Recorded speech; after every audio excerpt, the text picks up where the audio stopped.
എന്ന് ഖുർആൻ സാക്ഷ്യപ്പെടുത്തിയതാണ്. അതുകൊണ്ട് തന്നെ ദീനിൽ വിശ്വാസമുള്ള, അള്ളാഹുവിൽ വിശ്വാസമുള്ള ഏതൊരു മുഅ്മിനിനെ സംബന്ധിച്ചിടത്തോളവും അവയോടെല്ലാം സ്നേഹവും ആദരവും റെസ്പെക്റ്റും ഒക്കെ ആയിരിക്കണം ഉണ്ടാകേണ്ടത്. മറിച്ച് അതിനോട് വെറുപ്പും വിദ്വേഷവും ഉണ്ടെങ്കിൽ നമ്മൾ ഭയപ്പെടേണ്ടതുണ്ട്, നമ്മുടെ ഈമാൻ ശരിയല്ല എന്ന്. ചിലപ്പോൾ വ്യക്തിപരമായി നമുക്ക് ഇഷ്ടമില്ലാത്ത അല്ലെങ്കിൽ നമ്മുടെ ദേഹേച്ഛകളോട് യോജിക്കാത്ത കാര്യങ്ങളായിരിക്കാം മതത്തിലുള്ളത്. നമ്മുടെ മനസ്സിനെയും ഇച്ഛയെയും ദീനിനനുസരിച്ച് ക്രമപ്പെടുത്തുക എന്നല്ലാതെ നമ്മുടെ ഇച്ഛക്കും താല്പര്യങ്ങൾക്കും അനുസരിച്ച് മതത്തെ വെട്ടിച്ചുരുക്കുന്ന ഒരു സമീപനം ഒരിക്കലും ഒരു വിശ്വാസിയിൽ നിന്നുണ്ടാകുവാൻ പാടില്ല. ഉദാഹരണം പറയുകയാണെങ്കിൽ, നബി സല്ലല്ലാഹു അലൈഹി വസല്ലം വളരെ ശക്തമായി വിലക്കിയ ഒന്നാണ് പലിശ. പലിശയുമായി ബന്ധപ്പെട്ടുള്ള എല്ലാ സംഗതികളെയും നബി സല്ലല്ലാഹു അലൈഹി വസല്ലം എതിർത്തു, വിമർശിച്ചു പറഞ്ഞു. അത് കബായിറുകളിൽ, വൻപാപങ്ങളിൽ പെട്ടതാണെന്ന് പറഞ്ഞു. അതിലേറ്റവും ചെറുതിന്റെ അവസ്ഥ തന്നെ നബി സല്ലല്ലാഹു അലൈഹി വസല്ലം വിശദീകരിച്ചത് സ്വന്തം ഉമ്മയുമായി വ്യഭിചരിക്കുന്നതിന് തുല്യമാണ് പലിശയുടെ ഏറ്റവും ചെറിയ കാര്യം. അപ്പൊ അത്രക്ക് ഗൗരവമാണ് ദീനിൽ അതിന്റെ വിഷയം. പക്ഷേ അത് ഇന്ന് മിക്കവാറും ആളുകൾ അതൊക്കെയായി പല വിധത്തിൽ ബന്ധപ്പെട്ടുകൊണ്ടിരിക്കുന്ന അവസ്ഥയാണുള്ളത്. അപ്പൊ ഈ പലിശയോട്, പലിശ നിഷിദ്ധമാണ് എന്ന് പറഞ്ഞ നിയമത്തോട് ഒരു വെറുപ്പും പുച്ഛവും പരിഹാസവും. എന്നിട്ട് പറയും ഈ പലിശ വേണ്ട എന്ന് വെച്ചാൽ വേണ്ട എന്ന് വേണമെങ്കിൽ വെക്കാം, പക്ഷെ കൊടുക്കാൻ നമ്മൾ നിർബന്ധിതരാകുന്നത് സാഹചര്യം അങ്ങനെയാണ്, ഇങ്ങനത്തെ ഒരു നിയമം അത് വല്ലാത്ത ബുദ്ധിമുട്ടാണ്, പ്രതികേടാണ് എന്നൊക്കെ പറഞ്ഞ് ആ നിയമത്തെ ആരെങ്കിലും വെറുക്കുന്നുവെങ്കിൽ, ഇസ്ലാം ഒക്കെ കൊള്ളാം, പക്ഷെ ഇസ്ലാമിലെ ഇങ്ങനത്തെ ചില കടുംപിടുത്തങ്ങളും നിയമങ്ങളും അത് ശരിയാവില്ല എന്ന് ഇസ്ലാമിന്റെ വിമർശകർ പറയുന്നത് പോലെ ഇസ്ലാമിന്റെ അകത്തു നിന്ന് ഒരാൾ പറഞ്ഞാൽ അയാൾ ഇസ്ലാമിൽ നിന്ന് പുറത്തായി എന്നാണ്. അപ്പോൾ വളരെ ഗൗരവത്തോടു കൂടി നമ്മൾ കാണേണ്ട സംഗതിയാണ്. അതേപോലെ തന്നെ ന്യൂജൻ, പുതിയ തലമുറയിൽ എല്ലാവർക്കും ഒഴിച്ചുകൂടാൻ പറ്റാത്തൊരു സംഗതിയാണ് മ്യൂസിക്, സംഗീതം.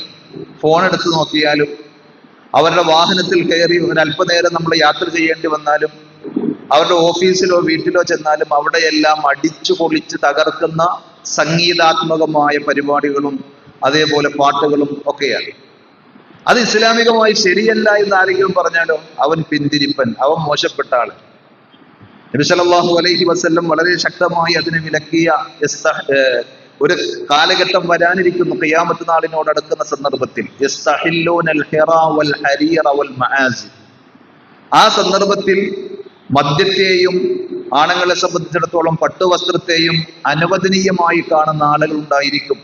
എന്ന് പറഞ്ഞാൽ അതുവരെയും അനുവദനീയമല്ലാത്ത സംഗതിയാണ്. പിന്നീട് ആളുകൾ അത് വ്യാപകമായി സാർവത്രികമായി ഉപയോഗിക്കുമ്പോൾ അനുവദനീയം എന്ന രീതിയിൽ ധരിച്ച് അങ്ങനെ കാണുന്ന ഒരവസ്ഥ വരും. ഖിയാമത്ത് നാളിന്റെ അടയാളമായി നബി സല്ലല്ലാഹു അലൈഹി വസല്ലം പറയുന്നത് ഏകദേശം അങ്ങനെയാണ്.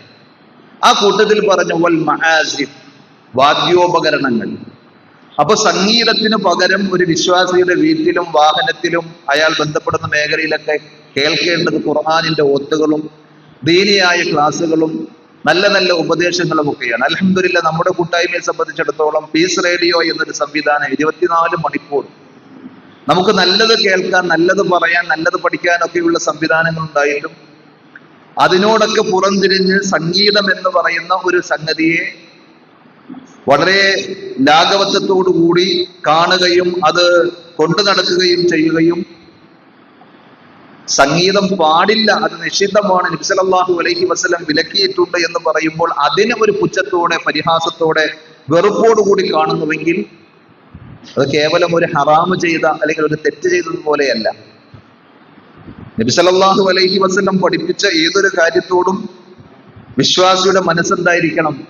അതിനോട് സ്നേഹവും അടുപ്പവും താല്പര്യമുള്ള അവസ്ഥയായിരിക്കണം ഉണ്ടാകേണ്ടത്. ഇങ്ങനെ കുറെ കാര്യങ്ങൾ.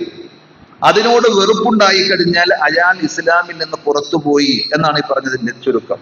അതേപോലെ ബഹുഭാര്യത്വം പല ആളുകൾക്കും, പ്രത്യേകിച്ച് സ്ത്രീകൾക്ക് ഒക്കെ ഒരു ഇഷ്ടമില്ലാത്ത വിഷയമാണ്. നബി സല്ലല്ലാഹു അലൈഹി വസല്ലമയെയും ഇസ്ലാമിനെയും ഒക്കെ നമുക്ക് ആരുടെ മുമ്പിലും പറയാം, എല്ലാം ശരിയാണ്. പക്ഷെ നബി ഒന്നിൽ കൂടുതൽ പെണ്ണ് കെട്ടിയത് ശരിയായില്ല. അവിടെയാണ് നമ്മൾ ചൂളിപ്പോകുന്നത്, അല്ലെങ്കിൽ നമുക്ക് പറഞ്ഞു നിൽക്കാൻ പറ്റാത്തത് എന്ന രീതിയിൽ ആ നിയമത്തെ, അത് അള്ളാഹ് പറഞ്ഞതാണ്, ഖുർആനിലുള്ളതാണ്, നബി സല്ലല്ലാഹു അലൈഹി വസല്ലം ചെയ്തതാണ് എന്ന് വിചാരിച്ച് എല്ലാ ആണുങ്ങളും 2ഉം 3ഉം 4ഉം ഭാര്യമാര് സ്വീകരിക്കണം എന്നല്ല പറഞ്ഞതിന്റെ അവസ്ഥ. അതിന് ചില നിയമങ്ങളും പശ്ചാത്തലങ്ങളും സന്ദർഭങ്ങളും സാഹചര്യങ്ങളൊക്കെ ഉണ്ട്. അപ്പൊ ഏതായിരുന്നാലും ചില കാര്യങ്ങളോട്, ഇസ്ലാമിൽ പറഞ്ഞ നബി സല്ലല്ലാഹു അലൈഹി വസല്ലം പഠിപ്പിച്ച കാര്യങ്ങളോട് മനസ്സുകൊണ്ട് പൊരുത്തപ്പെടാതെ, അതിനെ അംഗീകരിക്കാതെ, അതിനോട് ഒരു വിദ്വേഷവും വെറുപ്പും ആരുടെയെങ്കിലും മനസ്സിലുണ്ടെങ്കിൽ അയാൾ ഇസ്ലാമിൽ നിന്ന് പുറത്തുപോയി. അത് വളരെ ഗൗരവത്തോടു കൂടി നമ്മൾ കാണേണ്ടതാണ്. കാരണം നമുക്ക് അള്ളാഹ് പറഞ്ഞു എന്നതിനേക്കാൾ, നബി സല്ലല്ലാഹു അലൈഹി വസല്ലം പഠിപ്പിച്ചു എന്നതിനേക്കാൾ ഉപരിയായി നമ്മുടെ ദേഹേച്ഛകൾക്കും നമ്മുടെ താല്പര്യങ്ങൾക്കും ഒക്കെയാണ് പ്രാമുഖ്യം. അതുകൊണ്ടാണ് പല കാര്യങ്ങളെയും നമ്മൾ മാർക്കിട്ട് ഇത് ഞാൻ അംഗീകരിക്കും, ഇത് ഞാൻ അംഗീകരിക്കില്ല എന്ന് പറഞ്ഞ് വേർതിരിക്കുന്നത്. അവിടെ ഒരു വിശ്വാസം ശ്രദ്ധിക്കേണ്ടത് അള്ളാഹ് പഠിപ്പിച്ചതാണോ, നബി സല്ലല്ലാഹു അലൈഹി വസല്ലം പറഞ്ഞു തന്നതാണോ. വ്യക്തിപരമായി എനിക്ക് ഇഷ്ടമില്ലെങ്കിൽ ഞാൻ അതിനെ സ്വീകരിക്കുന്നു, ഞാൻ അതിനോട് യോജിക്കുന്നു എന്ന നിലപാടായിരിക്കണം ഉണ്ടാകേണ്ടത്. കാരണം അള്ളാഹുവിന്റെ വഹീനോട്, നബി സല്ലല്ലാഹു അലൈഹി വസല്ലമയുടെ വാക്കുകളോട് ഒരു വിശ്വാസിക്ക് ആദരവും സ്നേഹവും ഉണ്ടാകേണ്ടതുണ്ട്. ഇതേപോലെ തന്നെ ഹിജാബ്, ആളുകൾക്കിടയിൽ ഇന്ന് പരിഹാസവും അതേപോലെ വിമർശനങ്ങളും ഒക്കെ ഉള്ളത്. അതിന്റെ പൂർണ്ണതയുടെ ഭാഗമാണ് മുഖം കൂടി മറക്കുക എന്നത്. അപ്പൊ മുഖം മറക്കാത്ത ആളുകൾ മറക്കുന്നവരെ ആദരിക്കുകയും അംഗീകരിക്കുകയും ചെയ്യേണ്ടതിന് പകരം അതിനെ പുച്ഛിക്കുന്ന രീതി ഉണ്ടാകാൻ പാടില്ല. പണ്ഡിതന്മാർക്കിടയിൽ അഭിപ്രായ വ്യത്യാസമുണ്ട്. മുഖം മറക്കൽ നിർബന്ധമാണോ അല്ലേ, അതൊക്കെ അവിടെ നിൽക്കട്ടെ. പക്ഷേ ഇസ്ലാമിൽ അങ്ങനെ ഒരു നിയമമുണ്ടെങ്കിൽ അതിനെ പരിഹസിക്കുന്ന, പുച്ഛിക്കുന്ന ഉൽപ്പതിഷ്ണുക്കൾ എന്ന് പറയുന്ന മലയാളികളുടെ ഇടയിൽ അഥവാ മുജാഹിദ് കമ്മ്യൂണിറ്റിയിൽ തന്നെ അത്തരം വിമർശനങ്ങളും ആക്ഷേപങ്ങളും ഉള്ളത് കൊണ്ട് ഞാൻ അങ്ങനെ തന്നെ പറഞ്ഞു. അതിനെയൊക്കെ മോശമായ ചില പദപ്രയോഗങ്ങളിലൂടെ പരിഹസിക്കുകയും വിമർശിക്കുകയും ചെയ്യുമ്പോൾ ഇസ്ലാമിന്റെ ഒരു നിയമത്തെയാണ് പരിഹസിക്കുന്നത്. അപ്പോ ഒരു തെറ്റ് ചെയ്യുന്നതിനേക്കാൾ അഖീദയുമായി, വിശ്വാസവുമായി ബന്ധപ്പെട്ട ഇസ്ലാമിൽ നിന്ന് പുറത്തു പോകാൻ നിമിത്തമാകുന്ന കാര്യങ്ങളാണ് എന്ത്, നബി പഠിപ്പിച്ച, അള്ളാഹ് പറഞ്ഞു തന്ന ഏതെങ്കിലും ഒരു നിയമത്തോട് നമ്മുടെ മനസ്സിൽ വെറുപ്പും അലർജിയും അനിഷ്ടവും ഒക്കെ ഉണ്ടാവുക എന്നത്. അതേപോലെ കഴിഞ്ഞ ക്ലാസ്സിൽ നമ്മൾ പറഞ്ഞിരുന്നു, നബി സല്ലല്ലാഹു അലൈഹി വസല്ലമയുടെ പല ഹദീസുകളെയും ഇന്ന് പരിഹസിക്കുന്ന കാഴ്ച നമ്മൾ കാണാറുണ്ട്. പല്ലിയെ കൊല്ലുക എന്നുള്ളത് ഹദീസിൽ സ്ഥിരപ്പെട്ടു. സ്വഹീഹുൽ ബുഖാരി, സ്വഹീഹ് മുസ്ലിം പോലെയുള്ള ഒട്ടേറെ വിശദമായ ആധികാരികമായ ഹദീസ് ഗ്രന്ഥങ്ങളിൽ ഉള്ളതാണ്. നമ്മൾ കാണുന്ന പല്ലിയെ കൊല്ലുക, അതിന് പുണ്യമുണ്ട് എന്ന് പറയുന്ന നിരവധി ഹദീസുകൾ. പക്ഷെ അതിന് അങ്ങനത്തെ ഒരു നിയമം, അങ്ങനത്തെ ഒരു ഹദീസ് എന്ന് പറഞ്ഞ് കളിയാക്കി ഡോക്യുമെന്ററികളും അതേപോലെ ഫിലിമുകളും ഒക്കെ ഇറക്കിയ മലയാളികളുള്ള നാട്ടിലാണ് നമ്മൾ ജീവിക്കുന്നത്. അപ്പൊ ഞാൻ പറഞ്ഞതിന്റെ ചുരുക്കം, നബി സല്ലല്ലാഹു അലൈഹി വസല്ലമയുടെ സഹാബികൾ ഇസ്ലാമിനെ ഉൾക്കൊണ്ടതുപോലെ വിശ്വാസികൾ ഇസ്ലാമിന്റെ നിയമങ്ങളെ അംഗീകരിക്കുകയും ആദരിക്കുകയും ചെയ്യുന്നതുപോലെ നമുക്ക് മനസ്സുകൊണ്ട് അംഗീകരിക്കാനും ആദരിക്കാനും സാധിക്കണം. അത് നമ്മൾ ചെയ്യുന്നോ ചെയ്യുന്നില്ലേ എന്നത് വേറൊരു കാര്യം. ഇപ്പൊ താടി വെക്കണം എന്നത് ഇസ്ലാമിന്റെ ഒരു നിയമമാണ്. താടി വെച്ചിട്ടില്ലെങ്കിൽ ഏറി വന്നാൽ ഒരു കുറ്റം ഉണ്ടാവും.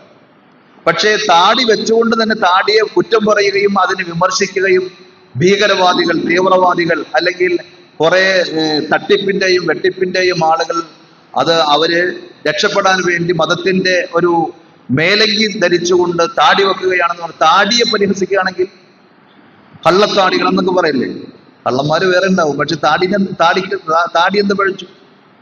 ഇതേപോലെ ഹിജാബ് മാന്യമായി ധരിക്കുന്ന സഹോദരിമാരെ കണ്ടുകൊണ്ട് ഇങ്ങനത്തെ ചില വസ്ത്രങ്ങളാണ് തീവ്രതയുടെ ലക്ഷണമാണ്, അത് അപകടമാണ്, പലതരത്തിലുള്ള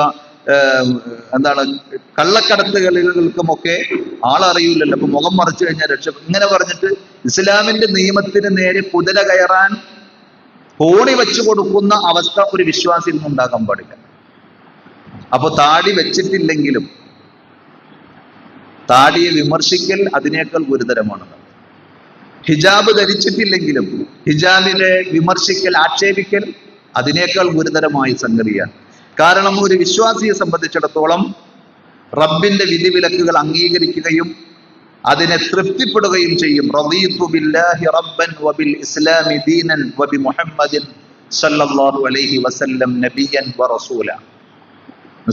ബാങ്കിന്റെ സന്ദർഭത്തിൽ തന്നെ അഷ്ഹദു അന്ന മുഹമ്മദ് റസൂലുള്ളാഹ് എന്ന് കേൾക്കുമ്പോൾ നമ്മളോട് പ്രത്യേകം പറയാൻ പറഞ്ഞ ഒരു വാചകമാണ്, നമ്മുടെ ആദർശം പ്രഖ്യാപിക്കുന്ന ഒരു വചനമാണ്. പല സന്ദർഭങ്ങളിലുമുണ്ട് ആ ആശയത്തിലെ പ്രഖ്യാപനങ്ങൾ. റദീതു ബില്ലാഹി റബ്ബൻ, ഞാൻ എൻ്റെ റബ്ബിനെ, അള്ളാഹുവിന്റെ റബ്ബായി തൃപ്തിപ്പെട്ടിരിക്കുന്നു.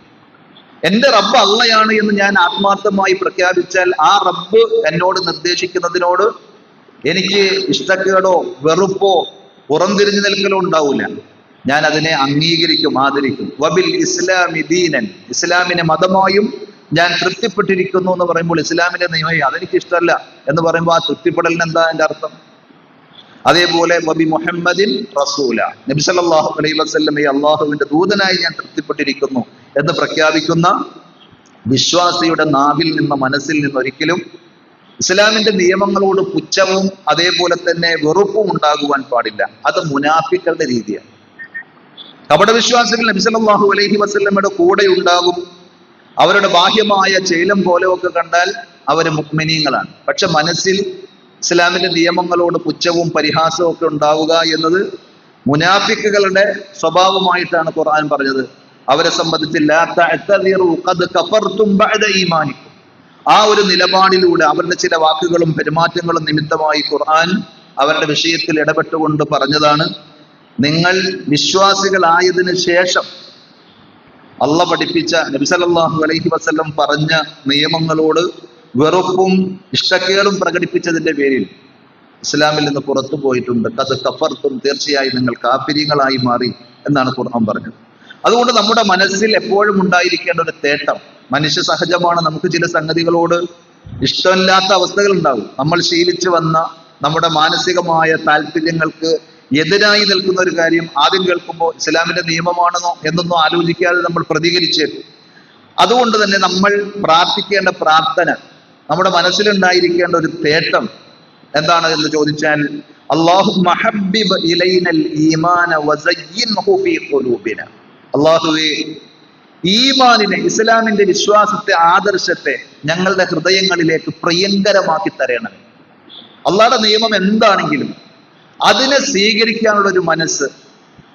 ഖുർആൻ തന്നെ പറഞ്ഞില്ലേ, വമൻ യഹ്ദില്ലാഹു വമൻ യുരിദില്ലാഹു അൻ യഹ്ദിയഹു യശ്റഹ് സ്വദ്റഹു ലിൽ ഇസ്ലാം, ആരെയെങ്കിലും അള്ളാഹു ഹിദായത്തിലാക്കാൻ ഉദ്ദേശിച്ചാൽ അയാളുടെ ഹൃദയത്തെ അള്ളാഹു ഇസ്ലാമിന് വേണ്ടി വിശാലമാക്കി കൊടുക്കും. ഇസ്ലാമിന്റെ ഏത് നിയമവും ആര് വിമർശിക്കുന്നതും ആര് ആക്ഷേപിക്കുന്നതുമായ കാര്യമാണെങ്കിലും അതിനെ പൂർണ്ണമായി ഉൾക്കൊള്ളുവാൻ പാകത്തിനുള്ള മനസ്സ് അയാൾക്ക് കൊടുക്കുന്നതാണ് ഹിദായത്തിന്റെ ഏറ്റവും വലിയ അനുഗ്രഹമാണത്. അതല്ലാതെ ലിസ്റ്റ് എടുത്ത് പേനെടുത്തിട്ട് മാർക്കിട്ട് ചിലത് ഇതൊക്കെ ഞാൻ അംഗീകരിക്കും, ഇതൊന്നും ഞാൻ അംഗീകരിക്കൂല എന്ന് പറയുന്നൊരവസ്ഥ മുഅ്മിനീങ്ങൾക്ക് ഉണ്ടാകാൻ പാടില്ല. അതുകൊണ്ട് നമ്മൾ പ്രാർത്ഥിക്കണം, അല്ലാഹുമ്മ ഹബ്ബിബ് ഇലൈനൽ ഈമാൻ, അള്ളാഹുവെ വിശ്വാസത്തെ, ആദർശത്തെ ഞങ്ങളുടെ ഹൃദയങ്ങൾക്ക് പ്രിയങ്കരമാക്കണമേ. വസയ്യിൻഹു ഫീ ഖുലൂബിന, ഞങ്ങളുടെ മനസ്സുകളിൽ, ഹൃദയങ്ങളിൽ അതിനെ നീ അലങ്കാരമുള്ളത്, ഭംഗിയുള്ളതാക്കി തരണമേ. ഇസ്ലാമിന്റെ ഏത് നിയമങ്ങളെയും. അപ്പൊ ദീൻ ഉൾക്കൊള്ളാൻ പാകത്തിന് ഹൃദയം വിശാലമാവുകയും അതിൽ അഭിമാനം തോന്നുകയും ചെയ്യുക എന്നത് ഈമാനിന്റെ അടയാളമാണ്. അതുകൊണ്ടാണ് മുഅ്മിനീങ്ങളുടെ ലക്ഷണമായി ഖുർആൻ പറഞ്ഞത്, അവരെ അള്ളാഹുവിലേക്ക് ക്ഷണിച്ചാൽ, നബി സല്ലല്ലാഹു അലൈഹി വസല്ലമയുടെ വിധികളിലേക്ക്, തീരുമാനങ്ങളിലേക്ക് വിളിച്ചാൽ അവരെന്ത് പറയും? അയ്യഖൂലു സമിഅനാ വഅത്വഅനാ, അള്ളാഹ് എന്താണോ പറയുന്നത്, നബി സല്ലല്ലാഹു അലൈഹി വസല്ലം എന്താണോ പഠിപ്പിക്കുന്നത്, ഞങ്ങൾ കേൾക്കാൻ റെഡിയാണ്, അനുസരിക്കാൻ സന്നദ്ധരാണ് എന്നതായിരിക്കും അവരുടെ നിലപാട്. അബൂബക്കർ സിദ്ദീഖ് റളിയല്ലാഹു അൻഹുവിന്റെ മഹത്വത്തിന്റെ ഏറ്റവും പ്രധാനപ്പെട്ട ഒരു പ്രത്യേകത അതാണ്. ഇസ്രാഇന്റെയും മിഅ്റാജിന്റെയും സന്ദർഭത്തിൽ ആളുകൾ പലതരത്തിലുള്ള ആക്ഷേപങ്ങളും വിമർശനങ്ങളും ഒക്കെ ഉന്നയിക്കുമ്പോൾ നബി സല്ലല്ലാഹു അലൈഹി വസല്ലം അബൂബക്കർ സിദ്ദീഖ് റളിയല്ലാഹു അൻഹുവിനെ സംബന്ധിച്ച് പറഞ്ഞൊരു കാര്യമുണ്ട്. ഞാൻ ഇസ്ലാമിന്റെ ഏത് കാര്യം പറഞ്ഞപ്പോഴും ഇസ്ലാമിനെ സ്വീകരിക്കാൻ പല ആളുകൾക്കും ഒരു എക്കാശക്ക ഉണ്ടായിരുന്നു. ആദ്യം ശരിയാണോ, സ്വീകരിക്കണം. പക്ഷെ ഞാൻ പറഞ്ഞത് എന്തും ഒരു മറിച്ചൊന്ന് പറയാതെ, നോക്കട്ടെ പിന്നെ ആകട്ടെ എന്ന് പറഞ്ഞൊന്ന് നീട്ടിവെക്കാതെ പൂർണ്ണമായി അത് സ്വീകരിക്കുകയും അംഗീകരിക്കുകയും ചെയ്ത ആളാണ് എൻ്റെ ഹബീബായ സിദ്ദീഖ്, അബൂബക്കർ സിദ്ദീഖ് റളിയല്ലാഹു അൻഹു. അതാണ് ഇസ്ലാമിൽ അബൂബക്കർ സിദ്ദീഖ് റളിയല്ലാഹു അൻഹു മഹത്വം. ഇസ്രാ മിഅ്റാജിന്റെ ഈ സന്ദർഭത്തിൽ അദ്ദേഹം പറഞ്ഞില്ലേ, നബി സല്ലല്ലാഹു അലൈഹി വസല്ലം അങ്ങനെ പറഞ്ഞതാണെങ്കിൽ ഞാൻ അംഗീകരിക്കുന്നു. മദീനയിൽ വലിയ വിവാദങ്ങളും ആക്ഷേപങ്ങളും വിമർശനങ്ങളും ഒക്കെ ഉണ്ടായ സന്ദർഭത്തിൽ അബൂബക്കർ സിദ്ദീഖ് റളിയല്ലാഹു അൻഹുവിന്റെ അടുക്കലും വന്ന് ഈ വിവരം ചോദിക്കുമ്പോൾ അദ്ദേഹം പറഞ്ഞത് ലഇൻ ഖാല ലഖദ് സദഖ. നബി സല്ലല്ലാഹു അലൈഹി വസല്ലം അങ്ങനെ പറഞ്ഞിട്ടുണ്ടോ? ആ, നബി പറഞ്ഞിട്ടുണ്ട്. എങ്കിൽ അത് സത്യം തന്നെയാണ്.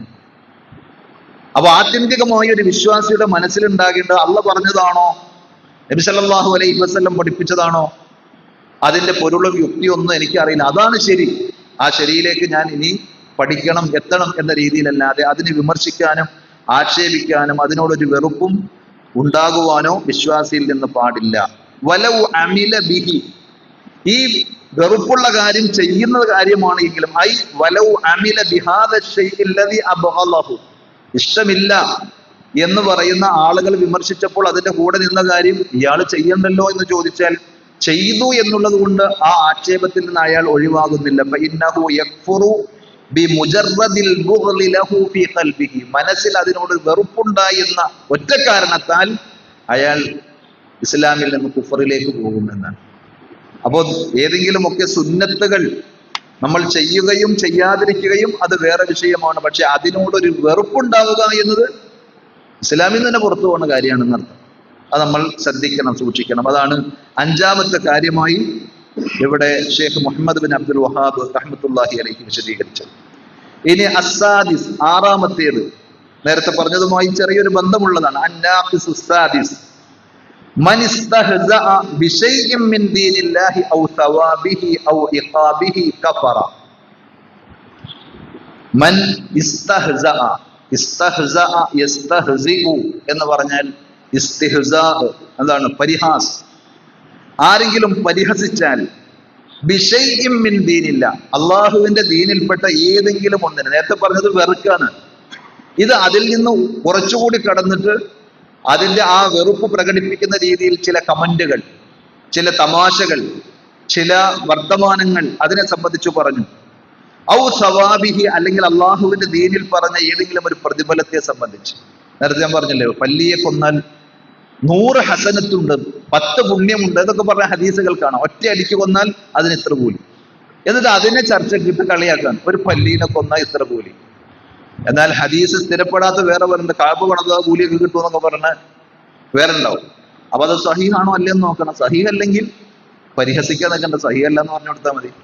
സഹീഹിലുള്ളത് നമ്മൾ അംഗീകരിക്കാൻ വേണം. അപ്പൊ നബി സല്ലല്ലാഹു അലൈഹി വസല്ലം പഠിപ്പിച്ച അല്ലെങ്കിൽ അള്ളാഹുവിന്റെ ദീനിൽപ്പെട്ട ഏതെങ്കിലും ഒന്ന്, ഏതെങ്കിലും ഒരു പ്രതിഫലത്തെ പറ്റി പറയുന്ന, അല്ലെങ്കിൽ ഏതെങ്കിലും ഒരു കാര്യത്തിന്റെ ശിക്ഷയെ സംബന്ധിച്ച് അറിയിക്കുന്ന ഒരു കാര്യം അത് കളിതമാശയാക്കി ആക്ഷേപിച്ച് വിമർശിച്ച് പരിഹസിച്ച് പറഞ്ഞാൽ ആ പരിഹാസം മുഖേന കഫറ, അയാൾ കാഫറായി, ഇസ്ലാമിൽ നിന്ന് പുറത്തുപോയി. അതിനുള്ള തെളിവ് അദ്ദേഹം ഇവിടെ കൊടുക്കുന്നത് ഖുൽ അബില്ലാഹി വആയാതിഹി വറസുലിഹി വറസൂലിഹി കുൻതും തസ്തഹ്സിഊൻ ലാ തഅ്തദിറു ഖദ് കഫർതും ബഅദ ഈമാനിക്കും. അതിന്റെ സംഭവം, പരിഹാസം പൊതുവെ ഒരു വിശ്വാസിയുടെ നല്ല സ്വഭാവത്തിൽപ്പെട്ടതല്ല. ആരെയും നമ്മൾ പരിഹസിക്കേണ്ടതില്ല. ഒരു വ്യക്തിയെ സംബന്ധിച്ച് അയാളുടെ കുറവുകളും ന്യൂനതകളും പറഞ്ഞ് ആക്ഷേപിച്ച് പരിഹസിച്ച് പറയുക എന്നുള്ളത് ഒരു വിശ്വാസിയുടെ നല്ല സ്വഭാവമല്ല.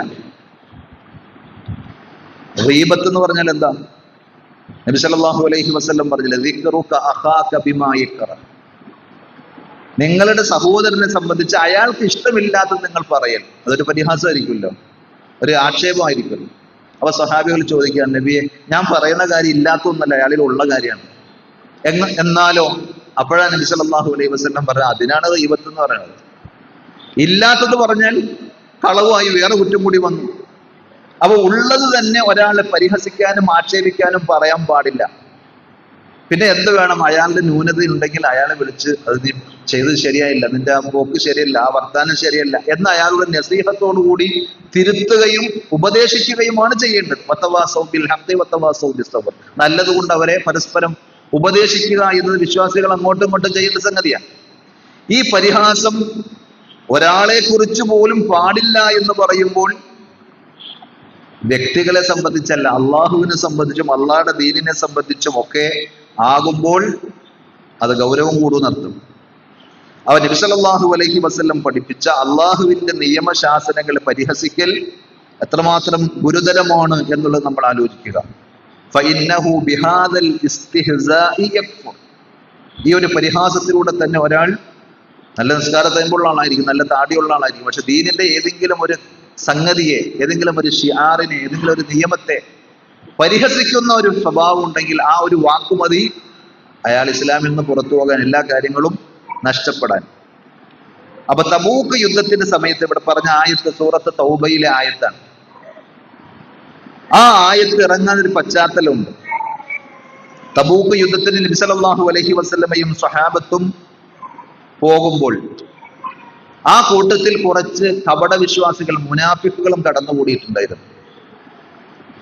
അവര് ആ യാത്രക്കിടയിൽ ഒരു കളി തമാശ നബി സല്ലല്ലാഹു അലൈഹി വസല്ലമയെയും സ്വഹാബത്തിനെയും ഉദ്ദേശിച്ചു കൊണ്ട് പറഞ്ഞു. ഇവര് വലിയ താടിയൊക്കെ വെച്ച് വലിയ ഉസ്താദന്മാരായിരുന്നു. നമ്മുടെ ഭാഷയിൽ പറഞ്ഞാൽ വലിയ മൊയ്ലന്മാര്, വലിയ ഉസ്താദന്മാരാണ്. നാളെ ശത്രുക്കളുമായി ഏറ്റുമുട്ടുമ്പോൾ കാണാം ഇവരുടെയൊക്കെ ഈമാനും ഇവരുടെയൊക്കെ ആദർശം. പേടിത്തുറന്മാര്, ഇവർ ഓടിപ്പോകും എന്നൊക്കെ പറഞ്ഞിട്ട് ഇത് കേട്ട ഒരു സഹാബിക്ക് ഇഷ്ടപ്പെട്ടില്ല, അയാൾക്ക് സഹിക്കാൻ പറ്റിയില്ല. കാരണം ഈ പറഞ്ഞത് ആരെ പറ്റിയാ? നബി സല്ലല്ലാഹു അലൈഹി വസല്ലമയും സ്വഹാബത്തും അടങ്ങുന്ന ഏറ്റവും വിശുദ്ധരായ ആളുകളെ സംബന്ധിച്ചാണ്. പേടിത്തൊണ്ടന്മാർ, അതേപോലെ തന്നെ ശത്രുക്കളെ കണ്ടാൽ ഓടിപ്പായുന്ന ആളുകൾ, ഇവർക്ക് വയറും അതേപോലെ തന്നെ പോക്കറ്റുമാണ് എന്നൊക്കെ തമാശ പറഞ്ഞിട്ട് അങ്ങനെ പറഞ്ഞു. അപ്പൊ ഈ സ്വഹാബിക്ക് അത് കേട്ടപ്പോൾ വല്ലാത്ത ദേഷ്യവും വെറുപ്പും കാരണം നബി സല്ലല്ലാഹു അലൈഹി വസല്ലമയുടെ അടുക്കലേക്ക് ഓടിച്ചെന്ന് അദ്ദേഹം ഈ വിവരം പറയാം. ഈ കൂട്ടത്തിൽ ഒരുത്തൻ ഇങ്ങനെ പറഞ്ഞു നബി എന്ന് പറയാൻ, പരാതി പറയാൻ ചെന്നപ്പോൾ ഹദീസിൽ പറയുന്നത്, ആ സംഭവം വിശദീകരിക്കുമ്പോൾ മുഫസ്സിരീങ്ങൾ പറയുന്നത്, ഈ സ്വഹാബി ഈ വിവരവുമായി നബി സല്ലല്ലാഹു അലൈഹി വസല്ലമയുടെ അടുക്കൽ എത്തിയതാണോ ആദ്യം സംഭവിച്ചത്? അതല്ല, മലക്ക് ജിബ്രീൽ അലൈഹി സ്വലാത്തു വസ്സലാം വാനലോകത്ത് നിന്ന് വഹിയുമായി ആ വിഷയത്തിൽ ഈ ആയത്തുമായി ഇറങ്ങിയതാണ് ആദ്യം നടന്നത് എന്ന് ഞങ്ങൾക്ക് അറിഞ്ഞില്ല. അത്രക്ക് പെട്ടെന്നായിരുന്നു അള്ളാഹുവിന്റെ ആക്ഷൻ, അള്ളാഹു അതിലേക്ക് പ്രതികരിച്ചത്. അള്ളാഹു പറഞ്ഞതാണ്, ഖുൽ അബില്ലാഹി വആയാതിഹി വറസൂലിഹി കുൻതും തസ്തഹ്സിഊൻ. അവരോട് ചോദിച്ചപ്പോ നബി സല്ലല്ലാഹു അലൈഹി വസല്ലമയുടെ മുമ്പിൽ ഈ വിമർശനവും ആക്ഷേപവും എത്തിയപ്പോ അവര് പറയാണ്, ഞങ്ങൾ വെറുതെ തമാശക്ക് വേണ്ടി പറഞ്ഞ നബി, കുറെ ദൂരമല്ലേ നമുക്ക് യാത്ര ചെയ്യാൻ, ആ യാത്രയുടെ ക്ഷീണവും ബുദ്ധിമുട്ടും ഒന്നും ഫീൽ ചെയ്യാതിരിക്കാൻ ഒരു തമാശ പറഞ്ഞത് അത്ര ഗൗരവാക്കി എടുക്കേണ്ടതൊന്നുമില്ല. അപ്പൊ എന്താണല്ലോ പറഞ്ഞത്? ഖുൽ അബില്ലാഹി വആയാതിഹി വറസൂലിഹി കുൻതും തസ്തഹ്സിഊൻ.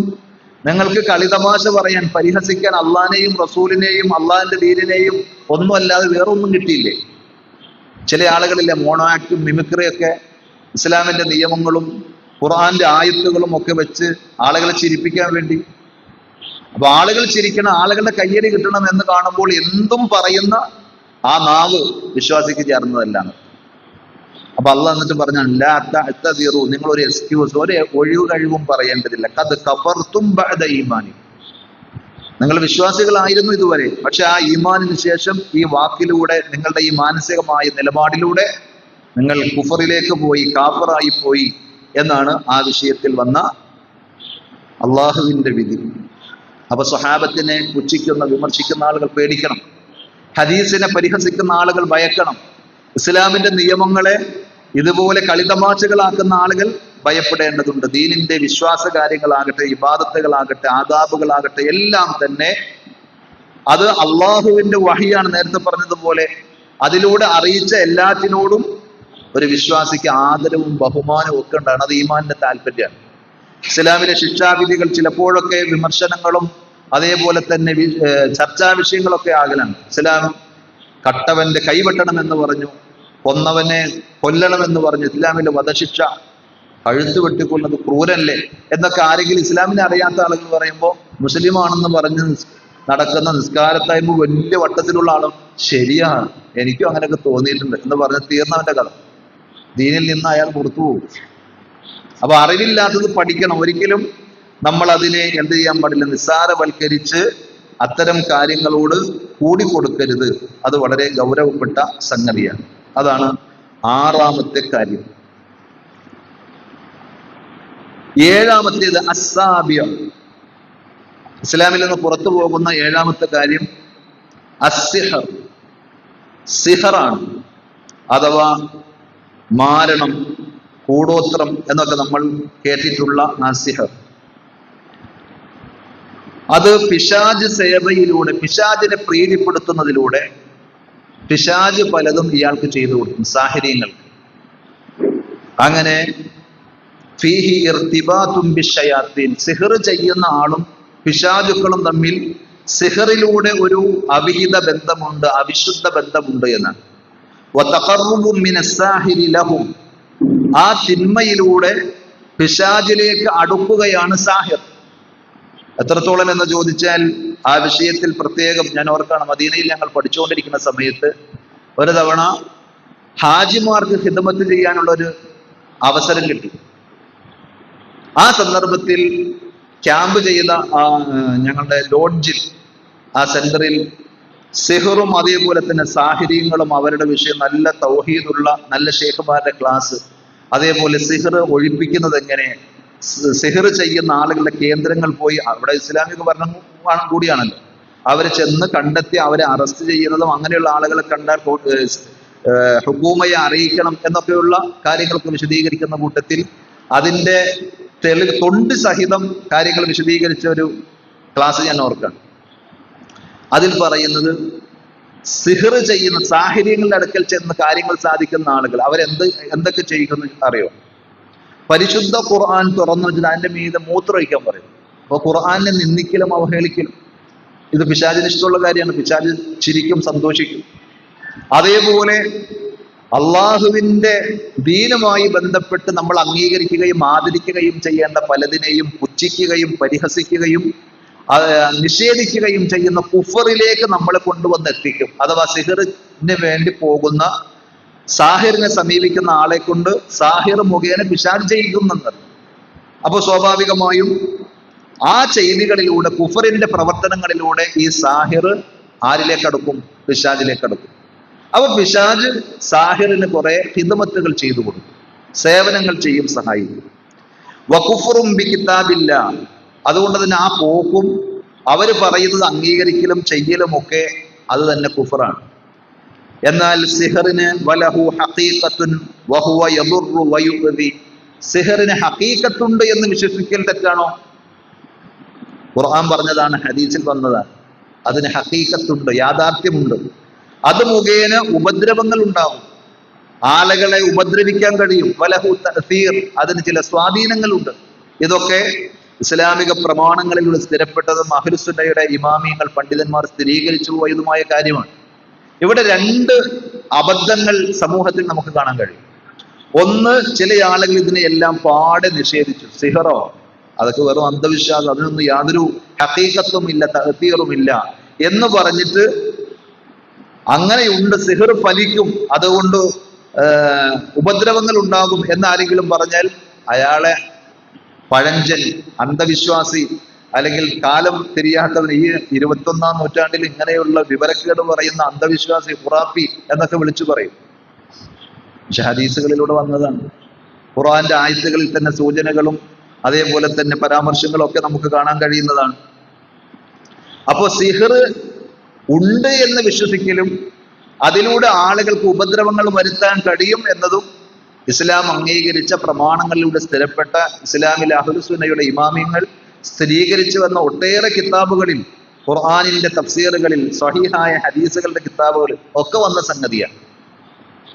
എന്നാൽ വേറെ സംഗതി എന്താന്ന് ചോദിച്ചാൽ, അതൊക്കെ ചെയ്യാൻ വേണ്ടി പോകുന്ന ആളുകൾ, കൂടോത്രത്തിന്റെ പിന്നാലെ പോകുന്ന ആളുകൾ, ഭാര്യയും ഭർത്താവും തമ്മിൽ പിണങ്ങിക്കഴിഞ്ഞാൽ അവരെ ഇണക്കാൻ, അല്ലെങ്കിൽ അവരെ തമ്മിൽ തെറ്റിക്കാൻ, ഇങ്ങനെയൊക്കെയായി പല കാര്യങ്ങൾക്കും വേണ്ടി ആളുകൾക്കിടയിൽ കൂടോത്രം ചെയ്യുന്ന, സിഹറിന്റെ പണികളുമായി ബന്ധപ്പെടുന്ന, അസ്മാഇന്റെ പണി എന്നൊക്കെ പറഞ്ഞു. ചില ആളുകൾ അസ്മാഉൽ ഹുസ്ന എന്നൊക്കെ വിചാരിക്കും, അള്ളാഹുവിന്റെ നല്ല പേരുകൾ. പക്ഷെ ഇതല്ല, വേറെ പണിയാണ്. അതുമായി ബന്ധപ്പെട്ട കാര്യങ്ങൾ ചെയ്താൽ, അതിനെ അംഗീകരിച്ചാൽ അയാൾ ഇസ്ലാമിൽ നിന്ന് പുറത്തുപോയി. അതാണ് ഏഴാമത്തെ കാര്യം. അപ്പോ മനുഷ്യർക്കിടയിൽ ശത്രുതയും ഛിദ്രതയും ഉണ്ടാക്കാൻ സിഹറിലൂടെ സാധിക്കും. രോഗങ്ങൾ ഉണ്ടാക്കാൻ അതിലൂടെ സാധിക്കും. മരണം വരേക്കും സിഹറിലൂടെ സംഭവിച്ചിട്ടുണ്ട്, സംഭവിക്കും എന്നാണ് പണ്ഡിതന്മാർ പറഞ്ഞത്. ഫയതഅല്ലമൂന മിൻഹുമാ മാ യുഫർരിഖൂന ബിഹി ബൈനൽ മർഇ വസൗജി, വമാ ഹും ബിളാദ്ദീന ബിഹി മിൻ അഹദിൻ ഇല്ലാ ബിഇദ്നില്ലാഹ്. സൂറത്തുൽ ബഖറയിലെ 102-ാമത്തെ ആയത്ത്. സിഹറിന്റെ വിഷയത്തിൽ ഖുർആൻ നമുക്ക് മുമ്പിൽ വെക്കുന്ന ഒരു കൃത്യമായ കാഴ്ചപ്പാടാണത്. ഹാറൂത്തും മാറൂത്തും എന്ന 2 മലക്കുകളെ അള്ളാഹു നിയോഗിച്ചതും ആ മലക്കുകൾ മുഖേന മനുഷ്യന്മാരെ പരീക്ഷിച്ചതും ഒക്കെയായി ബന്ധപ്പെട്ട് കുറച്ച് നീണ്ട ആയത്താണ്. അതിൽ അള്ളാഹു പറയുന്നു, ഫയതഅല്ലമൂന മിൻഹുമാ, അവർ 2 പേരിൽ നിന്നും ആളുകൾ പഠിച്ചെടുത്തു, മാ യുഫർരിഖൂന ബിഹി ബൈനൽ മർഇ വസൗജി, ഒരാളുടെയും തന്റെ ഭാര്യയുടെയും ഇടയിൽ ഛിദ്രതയുണ്ടാക്കാൻ പറ്റുന്ന ക്ഷുദ്രവിദ്യകൾ, അഥവാ സിഹർ, കൂടോത്രം, അസ്മായിന്റെ പണി എന്നൊക്കെ പറയുന്ന ചെയ്തികൾ അവർ പഠിച്ചെടുത്തു. വമാ ഹും ബിളാദ്ദീന ബിഹി മിൻ അഹദിൻ ഇല്ലാ ബിഇദ്നില്ലാഹ്, എന്നാൽ അവർക്ക് ആർക്കും അള്ളാഹുവിന്റെ അനുമതി പ്രകാരമല്ലാതെ ഒരാളെയും ഉപദ്രവിക്കാൻ സാധിക്കുകയില്ല. അല്ലാതെ ഇതിന് വേണം, അനുവാദം വേണം, എങ്കിലേ അത് സംഭവിക്കുകയുള്ളൂ. അപ്പൊ സിഹർ എന്നത് ഉള്ള ഒരു കാര്യമാണ്. അതിന് ചില തഅ്സീറുകളുണ്ട്, അതിലൂടെ അപകടങ്ങൾ ഉണ്ടാകും.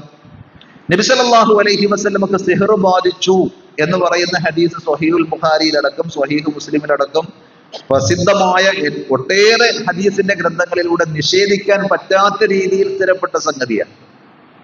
പക്ഷേ ഞാൻ നേരത്തെ പറഞ്ഞു, ആ ഹദീസുകളെല്ലാം നിഷേധിക്കുന്ന ആളുകളാണ് ഉൽപ്പതിഷ്ണുക്കൾ, പുരോഗമനവാദികൾ എന്ന് പറയുന്ന മുജാഹിദുകളുടെ കൂട്ടത്തിൽപ്പെട്ട ചില ആളുകൾ. ഞാൻ പേരും അതേപോലെ തിമ്മിനൊന്നും പ്രത്യേകിച്ച് പറയേണ്ട ആവശ്യമില്ല, നമുക്ക് മനസ്സിലാവും. അവർ പറയണ കാര്യം എന്താണെന്ന് ചോദിച്ചാൽ, ഈ ഹദീസൊക്കെ നമ്മൾ എടുത്താൽ ഇസ്ലാം തകർന്നില്ലേ, ഖുർആൻ എതിരല്ലേ? കാരണം എന്താ?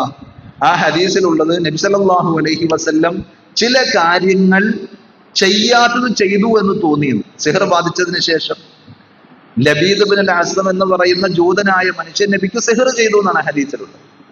അതിന്റെ തഅ്സീർ എങ്ങനെ ഉണ്ടായി എന്ന് വെച്ചാൽ, നബി ചെയ്ത കാര്യം ചെയ്തില്ല എന്ന് തോന്നുന്നു, അതൊരു വീണ്ടും ചെയ്യും.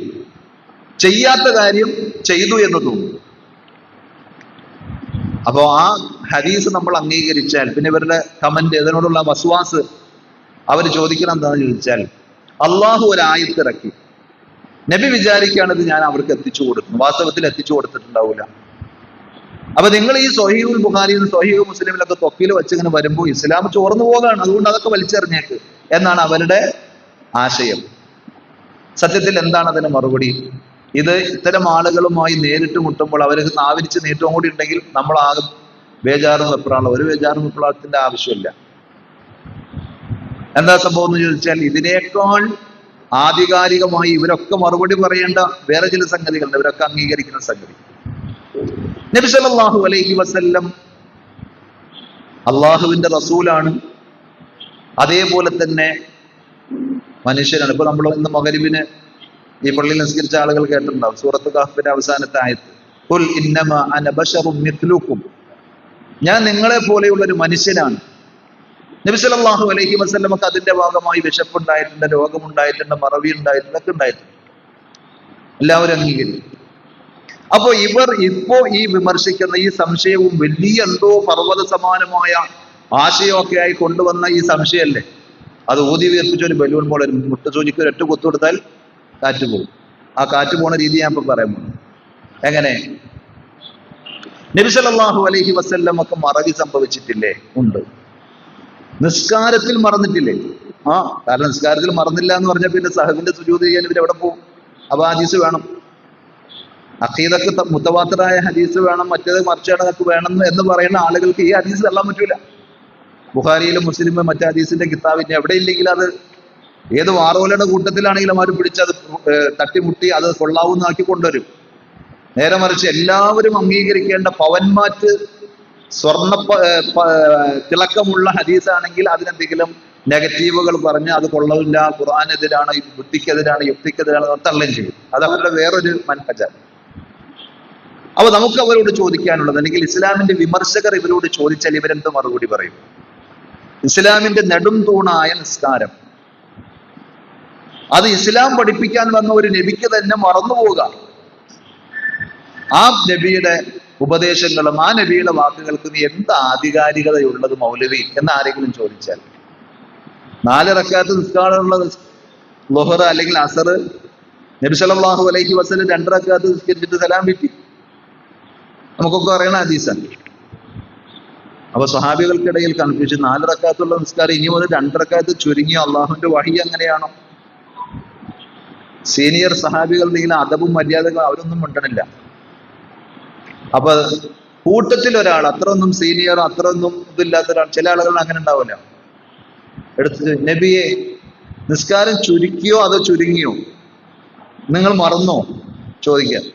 അപ്പൊ നബി സ്വല്ലല്ലാഹു അലൈഹി വസല്ലം ഞാൻ ചുരുക്കിയിട്ടുമില്ല ഞാൻ മറന്നിട്ടുമില്ല. അപ്പൊ ഉറപ്പായും മറന്നു. അപ്പൊ സാഹിബ് എന്നാ നിങ്ങൾ മറന്നിട്ട് നബിയെ 4 2 നിസ്കരിച്ചിട്ടുള്ളൂ. എന്നാ ശരി 2 കൂടി നിസ്കരിച്ച് സാഹിബിന്റെ സുജൂദ് ചെയ്യും. നമുക്കൊക്കെ പറ്റുന്ന സംഗതിയാണ്, നബി സല്ലല്ലാഹു അലൈഹി വസല്ലമക്കും പറ്റി. അത് ഇസ്ലാമിക പ്രമാണങ്ങളിലൂടെ സ്ഥിരപ്പെട്ടൊരു കാര്യമാണ്. ഇത് എടുത്തു വെച്ചിട്ട് ഇവർ ഈ ചോദിച്ച ചോദ്യം ഇസ്ലാം വിമർശകർ ചോദിച്ചാൽ എന്ത് മറുപടിയായിരിക്കും അവർക്ക് പറയാനുണ്ടാവുക? മർക്കുസ് ദഅവ വിഭാഗത്തിന്റെ ആളുകളോട് ഒരു ഇസ്ലാം വിമർശകർ ചോദിക്കാന്ന് ചോദിച്ചു, നിങ്ങളുടെ കൂട്ടത്തിൽ ഏറ്റവും ആധികാരികമായ ദീൻ പഠിപ്പിക്കാൻ അള്ളാഹ് നിയോഗിച്ചയച്ച ആളല്ലേ മുഹമ്മദ് നബി സല്ലല്ലാഹു അലൈഹി വസല്ലം? അതെ. ആ മുഹമ്മദ് നബി ഏറ്റവും ആധികാരികമായ ഏറ്റവും ഗൗരവപ്പെട്ട ഇബാദത്തായി പറഞ്ഞതല്ലേ നിസ്കാരം? പരലോകത്ത് ആദ്യമായി വിചാരണ ചെയ്യപ്പെടുന്ന നിസ്കാരം, മുസ്ലിമും അമുസ്ലിമും വേർതിരിക്കുന്ന നിസ്കാരത്തിന്റെ പ്രാധാന്യം. ആ നിസ്കാരം പഠിപ്പിക്കാൻ വന്ന, ദീൻ പറഞ്ഞു തരാൻ വന്ന മുഹമ്മദ് നബി 4 റക്അത്തുള്ള നിസ്കാരം 2 റക്അത്ത് നിസ്കരിച്ചിട്ട് മറന്നുപോയി. മറവിയുള്ള ഒരു പ്രവാചകൻ. അപ്പൊ ഇവര് പറഞ്ഞ പോലെ ഖുർആനിലൂടെ അള്ളാഹു കുറെ ആയത്തുകൾ ഇറക്കിത്തരും, നബി അത് കുറച്ച് മറന്നുപോകും. ഇങ്ങനെയുള്ളൊരു നബിയാക്കാൻ പറ്റുമോ എന്ന് അവര് ചോദിച്ചാൽ, വേണമെങ്കിൽ ഷിയാക്കളുടെ കുറെ നിലപാടുകളും അവരുടെ വാക്കുകളും ഒക്കെ വേണമെങ്കിൽ ആ വിമർശകർക്ക് ചേർത്ത് പിടിക്കാനുള്ള ചില വടികൾ കൂടിയാണ്. ജമാഅത്തെ ഇസ്ലാമിയുടെ ഒരു വലിയ പ്രഭാഷകന്റെ ഒരു ക്ലിപ്പ് നിങ്ങൾ കണ്ടിട്ടുണ്ടാവും. യഥാർത്ഥ ഖുർആൻ നമ്മുടെ ഈ കാണുന്ന സൂറത്ത് ഫാത്തിഹയും തുടങ്ങി സൂറത്തു നാസിൽ അവസാനിക്കുന്ന 114 സൂറത്തുള്ള ഖുർആൻ അല്ല. കേട്ടില്ല ക്ലിപ്പ്? എന്തായാലും ഇത് പറ്റിയ സമയമില്ലാത്തത് പിന്നെ വേണമെങ്കിൽ തരാം. ഈ ഖുർആൻ നിങ്ങൾ എടുത്തു പിടിച്ചാൽ, മുജാഹിദുകളുടെ നേർക്കാണ് നെഞ്ചത്ത് കയറുന്നത്, ഈ ഖുർആൻ വായിച്ച് അർത്ഥം പഠിച്ച് അതിന്റെ പിന്നാലെ പോയാൽ മുജാഹിദുകൾ ഇത്ര ഗ്രൂപ്പിൽ ഇനിയും കുറെ പിള്ളേരും. ഒറിജിനൽ ഖുർആൻ ഞാൻ കണ്ടിട്ടുണ്ട്. അയാൾ പറയാൻ എവിടെ? ഷിയാക്കളുടെ കയ്യിൽ. അപ്പൊ ഖുർആൻ അങ്ങനെയൊന്നും ഇല്ലാതെ ഇവരെ വെള്ള പൂശുന്ന കുറെ ആളുകളില്ലേ, അവർക്ക് കൂടിയുള്ള ക്ലിപ്പാണ്. അത് നിങ്ങൾ കേൾക്കേണ്ട. ഞാൻ ഇൻഷാ അല്ലാഹ് നമ്മുടെ ഏതെങ്കിലും ഗ്രൂപ്പിൽ ഷെയർ ചെയ്യാം. അപ്പൊ ഞാൻ പറഞ്ഞത്, ഇങ്ങനെ ഖുർആനിൽ കുറെ കാര്യങ്ങൾ അള്ളാഹ് ഇറക്കി കൊടുത്തിട്ടുണ്ടായിരുന്നു. അത് നബി സല്ലല്ലാഹു അലൈഹി വസല്ലം കൺവേ ചെയ്തപ്പോൾ നമ്മളിലേക്ക് കൈമാറിയപ്പോൾ കുറച്ചൊക്കെ മറന്നുപോയി. അബൂബക്കർ സിദ്ദീഖ് റളിയല്ലാഹു അൻഹുവിനും ഉമർ റളിയല്ലാഹു അൻഹുവിനൊക്കെ കുറച്ച് കുറവേ കിട്ടിയുള്ളൂ എന്ന് പറഞ്ഞിട്ട് അങ്ങനത്തെ ഒരു ആശയം ഇവിടെ പ്രചരിക്കുന്നുണ്ട്. അതിലേക്കാണ് ഇവർ അറിഞ്ഞോ അറിയാതെയോ വാതിൽ തുറക്കുന്നത്. നബി സല്ലല്ലാഹു അലൈഹി വസല്ലമക്ക് മറവി സംഭവിച്ചതിലൂടെ നിസ്കാരം തന്നെ മറന്നുപോയ നബിയുടെ വാക്കുകൾക്കും നബിയുടെ ഉപദേശങ്ങൾക്കും ആ ദീനിനും എന്ത് പ്രസക്തിയാണ് എന്ന് ചോദിക്കുമ്പോൾ അതിന് വിസ്കത്തിന്റെ ആളുകൾ മാത്രമല്ലല്ലോ മറുപടി പറയണ്ട, ഡയലോഗിലൂടെ മറുപടി പറയേണ്ട ഒരു ചോദ്യമല്ലല്ലോ. എല്ലാവരും, എല്ലാ മുസ്ലിമും മറുപടി പറയേണ്ടതാണ്. എല്ലാ മുജാഹിദും എല്ലാ സലഫിയും പറയേണ്ടത്. എന്തായിരിക്കും എന്റെ മറുപടി? നമ്മളെല്ലാവരും അഭിമാനത്തോടെ സന്തോഷത്തോടു കൂടി പറയും, ഇന്നാ നഹ്നു നസ്സൽന ദിക്റ വ ഇന്നാ ലഹു ലഹാഫിദൂൻ. ഇസ്ലാമിനെ സംബന്ധിച്ചും ഖുർആനിനെ സംബന്ധിച്ചും ആർക്കും ഒരു ബേജാറും വെപ്രാളവും വേണ്ട. അള്ളാഹ് ഗ്യാരണ്ടി ചെയ്തിട്ടുണ്ട്, നാം ആണ് ഇതിനെ ഇറക്കിയത്, നാം തന്നെ ഇതിനെ സംരക്ഷിക്കും. അപ്പൊ നബി സല്ലല്ലാഹു അലൈഹി വസല്ലമക്ക് മറവിയുണ്ട്, പക്ഷെ ദീനിന്റെ കാര്യത്തിൽ മറക്കൂല. അള്ളാഹ് പ്രൊട്ടക്ട് ചെയ്തിട്ടുണ്ട്. നബി സല്ലല്ലാഹു അലൈഹി വസല്ലമക്ക് രോഗം ബാധിച്ചിട്ടുണ്ട്, നബിക്ക് സിഹർ ബാധിച്ചിട്ടുണ്ട്, അതിന്റെ പ്രയാസങ്ങളും ബുദ്ധിമുട്ടുകളും. പക്ഷെ ദീനുമായി ബന്ധപ്പെട്ട ഒന്നിനും ഒരു പോറലേൽക്കൂല. അള്ളാഹുവിന്റെ ഗ്യാരണ്ടിയാണ്, ആശ്വാസമായി. അതിന്റെ പേരിൽ സിഹറിന്റെ ഹദീസ് തള്ളേണ്ടതില്ല എന്നർത്ഥം. അങ്ങനെ തള്ളാൻ നിന്നാൽ വേറെ കുറേയും തള്ളേണ്ടി വരും. കുളിപ്പിച്ചു കുട്ടിയില്ലാതെയായി എന്ന് പറഞ്ഞ പോലെ ഇവർക്ക് പറ്റാത്തതെല്ലാം തള്ളി കുറെ ആളുകൾ പോയില്ലേ, ഇസ്ലാമിൽ നിന്ന് പോയില്ലേ. നമ്മളെ QHLS പറഞ്ഞപ്പോൾ അവരുടെ ചില മൗലവിമാര് പറഞ്ഞത് ആ ആണ് പ്രശ്നം.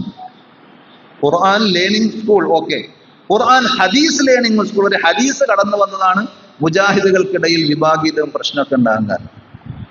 സ്വഹീഹുൽ ബുഖാരിക്ക് തോട്ടിലേക്ക് വലിച്ചെറിയണം. അതിന്റെയൊക്കെ ക്ലിപ്പുകൾ നിങ്ങൾക്ക് കിട്ടും. ഞാൻ ഇപ്പൊ അങ്ങനത്തെ ഒരു സന്ദർഭ സാഹചര്യം ഇല്ലാത്തതുകൊണ്ട് ഞാൻ പറഞ്ഞു പോകുന്നു.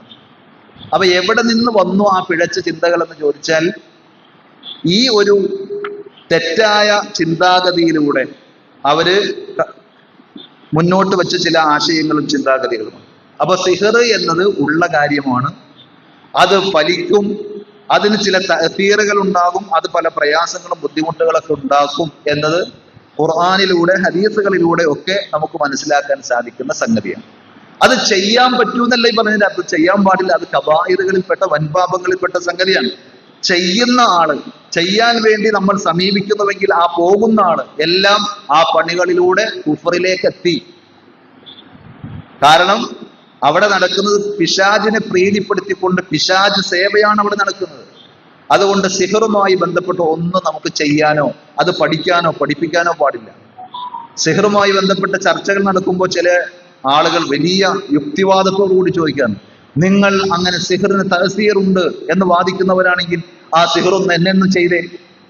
ഞാൻ ഇതുകൊട്ടെ ഭയങ്കര ആളുകൾക്ക് നല്ല ആവേശം കയ്യിലേക്ക് ഉണ്ടാവും. ഇയാളൊന്നും മുമ്പിനായി കിട്ടാൻ നമ്മൾ കാഫറായി കൊടുക്കണം. അയാൾ ഖുർആനും ഹദീസും ഒക്കെ അംഗീകരിച്ച് ഇസ്ലാമിൽ പറഞ്ഞ വിശ്വാസം ഇതൊക്കെ ശരിയാണ് എന്ന് ഞാൻ സമ്മതിക്കുക. എന്ത് വേണം പറയുന്നത്? നിങ്ങൾ കാഫറാകണം എന്നാണ് അതിന്റെ മറ്റൊരു അർത്ഥം. അതിനാരെങ്കിലും കിട്ടുമോ? അപ്പോ ഇവിടെ പറഞ്ഞത് ഇസ്ലാമിൽ നിന്ന് പുറത്തു പോകുന്ന നവാഖിദുകളുടെ കാര്യത്തിൽ 7ാമത്തെ കാര്യമാണ് അസ്സിഹർ, സിഹർ എന്ന കാര്യം. അത് ചെയ്യലും ചെയ്യിപ്പിക്കലും ഒക്കെ. വമിൻഹു അസ്സർഫു വൽ അത്ഫു, ആ സിഹറിന്റെ പല വിഭാഗങ്ങളുണ്ട്, പല രൂപങ്ങളുണ്ട്. അതിൽപ്പെട്ട 2 കാര്യമാണ് അസ്വർഫു വൽ അത്ഫു. സർഫ് എന്ന് പറഞ്ഞാൽ തെറ്റിക്കാന്നാണ്, അത്ഫ് നേരെ വിപരീതം, യോജിപ്പിക്കുക.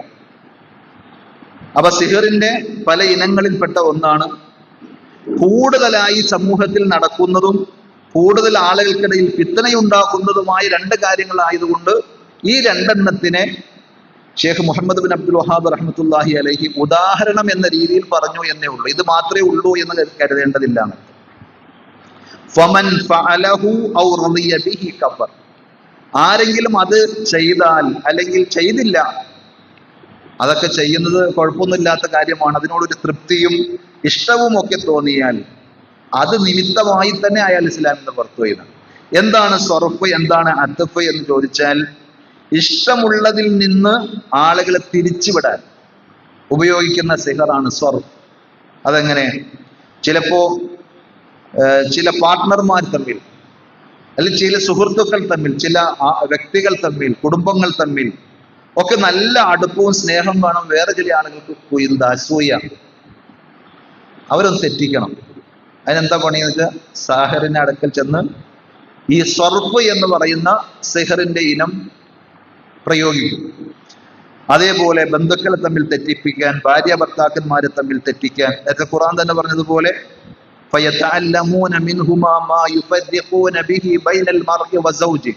ഭാര്യയെയും ഭർത്താവിനെയും തെറ്റിക്കാനുള്ള പണി അവർ പഠിക്കുന്നു എന്ന സിഹറിനെ സംബന്ധിച്ചാണ് സൂറത്തുൽ ബഖറയിൽ 102-ാമത്തെ ആയത്തിൽ പറഞ്ഞത്.